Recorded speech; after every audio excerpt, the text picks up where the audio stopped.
Riding atop U.S.-built military vehicles, Taliban fighters showcased the spoils of war during a January parade through the Afghan city of Khost. Armored personnel carriers and Humvees were just part of the arsenal that the Taliban seized from U.S.-backed Afghan government forces amid the militants' takeover of Afghanistan in August. Now, the newly equipped Taliban wants to turn its insurgent forces into a modern standing army.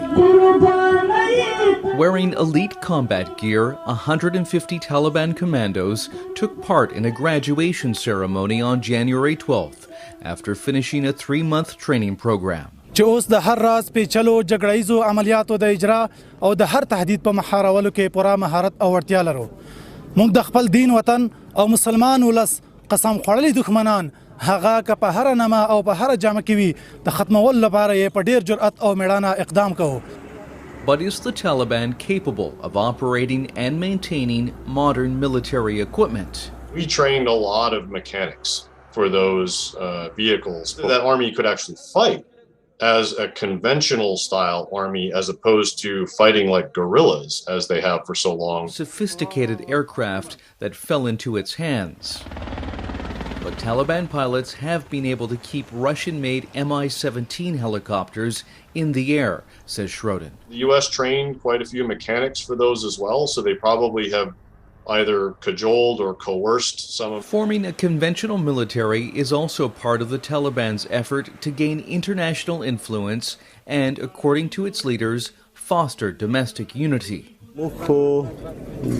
ټول افغانستان کې د ټولو قومونو ټولو ولایتونو غواړو د ټولو کشرانو نه چې یو اردو جوړ کو او ټول افغانان سره یو مټ کو او ټول سره یو ورونه کو او یو قوي او منظم اردو جوړ کو چې ټول نړۍ سره سیالي وکړي ان شاء الله.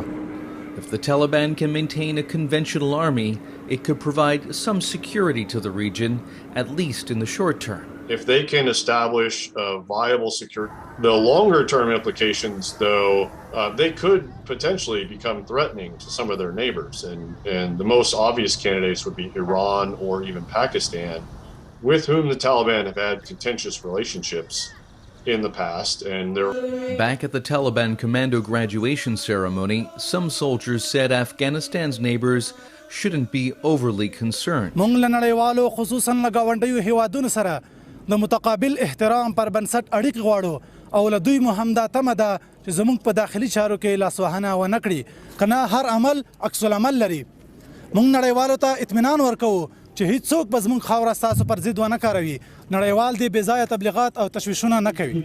Even if the Taliban struggles to maintain an army and fly its aircraft, Schroden says it could still cash in on its new military equipment to generate much-needed revenue by selling individual pieces to the highest bidder abroad.